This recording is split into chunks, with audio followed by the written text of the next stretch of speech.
राष्ट्रगीत वंदे मातरम को लेकर विधायक रामेश्वर शर्मा ने कहा, आरिफ मसूद जैसे लोगों को कान खोलकर सुन लेना चाहिए कि जब तुम्हारा मजहब वंदे मातरम गाने के लिए मना करता है तो वोट के खातिर चुनाव के समय जब तुम बिना नहाए मंदिर जाकर पूजा की थाली पकड़ लेते हो, लंबा त्रिपुंड लगवा लेते हो, तब तुम्हारा मजहब आड़े क्यों नहीं आता?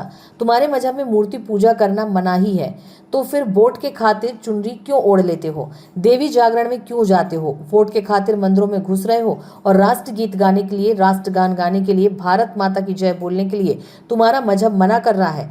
धन्य हो ऐसे मजहब के मानने वालों।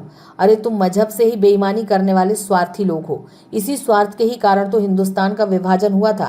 पहले जिन्ना का स्वार्थ आगे आया और देश का विभाजन हुआ, और आज तुम जैसे कांग्रेसी फिर वंदे मातरम की 150वीं साल पर वंदे मातरम गाने से मना कर रहे हो। इसका मतलब यह है कि ये सुधर नहीं सकते। यह आज भी जिन्ना की मानसिकता लेकर चल रहे हैं। अब हिंदुस्तानियों को सोचना है कि जो तुम्हारा राष्ट्रगान और राष्ट्रगीत ना गाए, जो भारत माता की जय ना बोल पाए, वह भारत माता के प्रति वफादार होगा या पाकिस्तान के टुकड़ों पर पलने का काम करेगा। मजहब के हिसाब से हिंदुस्तान में रहोगे कि हिंदुस्तान के हिसाब से हिंदुस्तान में रहोगे, ये एक सवाल है।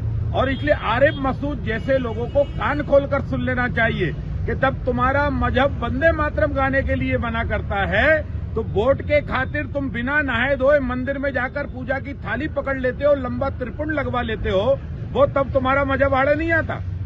तुम्हारा मजहब मूर्ति की बदनामी करना मना है ना, तो वोट के खातिर चुनरी ओढ़ रहे हो, वोट के खातिर देवी जागरण में जा रहे हो, वोट के खातिर आरती कर रहे हो मंदिरों में घुसकर, और राष्ट्रगान गाने के लिए, राष्ट्रगीत गाने के लिए, भारत माता की जय बोलने के लिए तुम्हारा मजहब मना कर रहा है। धन्य रे मजहब के मानने वालों।